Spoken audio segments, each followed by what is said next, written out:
This episode is brought to you by Batiste Dry Shampoo. Whether you're on the go, at the gym, or getting ready for a night out, Batiste has a dry shampoo for you. Refresh with over 10 signature fragrances. Or try Batiste Hint of Color, a tinted dry shampoo that seamlessly blends with your hair. Need an extra boost? Try Batiste Dry Shampoo with added benefits like volumizing, texturizing, and more. Buy Batiste now, in-store or online at your nearest retailer.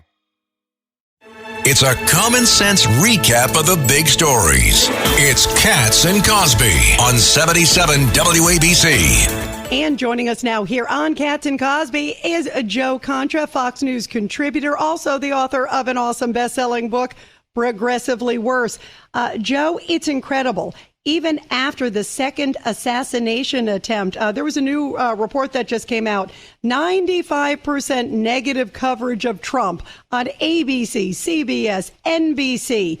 That is amazing.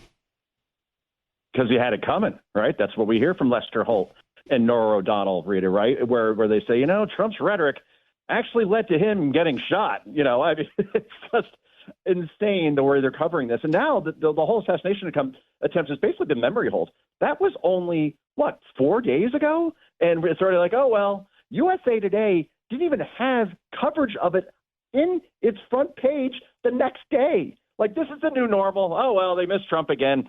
I guess we'll just move on now. It's a broken, corrupt media. I can't even describe how horrifying the last couple of months have been in terms of coverage and trying to get Kamala Harris over the finish line. And yet, with all this positive coverage that she's received, Trump right now, the way I see it, and in some of the polls that are coming out today, is still the odds-on favorite to win. Yeah, it's amazing because you're right. They're also seeing the very few interviews she's done. And Joe Concha, have you ever seen on the flip side? It is like a broken record. I've never seen someone repeat the same thing. Well, I worked at McDonald's or my neighbor has a lawn. I'm thinking that wasn't the question. It's astounding that so far she really still has gotten a free pass, but the American public sees what we see. But precisely. I mean, if she has to explain that she was raised in a middle-class family one more time when she wasn't, by the way, that's a lie. Also, lived in some pretty nice apartments up in Toronto, Canada. But again, that's the answer. It reminds me of John Kasich when he used to say over and over again that his father was a postal worker. Okay, that's great. But you got to get to some substance at one point, because at this point it's all foam and no beer. And Rita, she sounds like somebody, like a sophomore who's trying to get to the minimum time limit of a verbal book report. Like, she just wants to stall her way through the answer without actually answering it. And at some point, people are going to be hearing this and saying, wait a minute, this woman never ran a lemonade stand. And now we expect her to run the U.S. economy when she can't explain to us a very simple question. How are you going to lower the cost of things that people buy every day? And, oh, by the way, you're responsible for as the vice president of the last 3.5 years. The fact that she still doesn't have some sort of answer memorized, because she's an actress, let's face it, so you just wind her up, program her, and have her go out and say whatever she's programmed to say. The fact that she can't even still answer that question, I think that's why Trump, again, when people compare their lives under Trump 2017 to 2020 before COVID and what they've experienced over the last 3.5 years, if it's that binary choice that people go into a ballot box and they don't know who they're going to vote for yet, Trump wins that battle 7 times out of 10. It's amazing, Joe Concha. She is on track. Her and Waltz on pace to do the least interviews in modern times for any presidential nominee. When you look at the two of them combined, I think it's Trump, Vance, 55 interviews, Harris Waltz 14.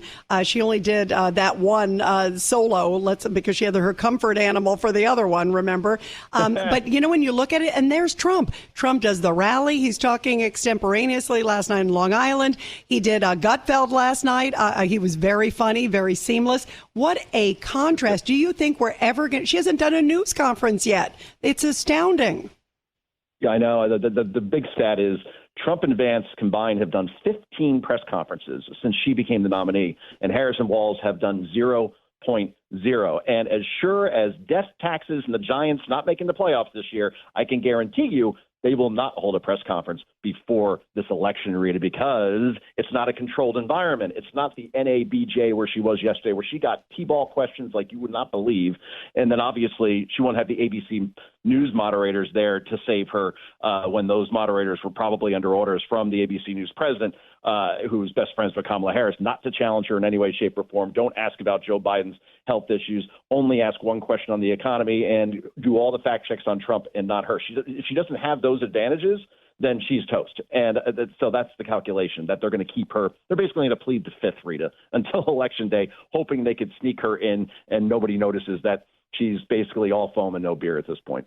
And Joe, before I let you go, can you believe ABC News, Martha Raddatz the other day was saying, wait a minute, there actually was a mistake made by Kamala in the debate when she said we don't have troops in a combat zone. She's like, what about the guys in Syria? What about the guys in Iraq? Now they're doing the fact checking. It's a little too late. A fraction of the audience watching whatever Martha Raddatz was on that particular night with that fact check. Meanwhile, 60, 70 million people saw her get away with one of the biggest lies of that debate, where she says that we have no active military members in war zones.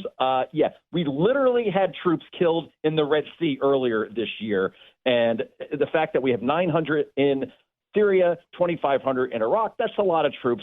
She lied again, just like she lied about Trump's, he's going to ban abortion nationally. No, he's not. He's going to ban IVF. No, he's not. I inherited a horrible economy. No, you didn't. I think I counted 23 lies that she wasn't fact-checked on. But I think you could only get so far with this strategy, Brita. And I just feel things are turning now at this point. And unless she shows she's actually a good candidate, and she's a horrible candidate, I think this is her election.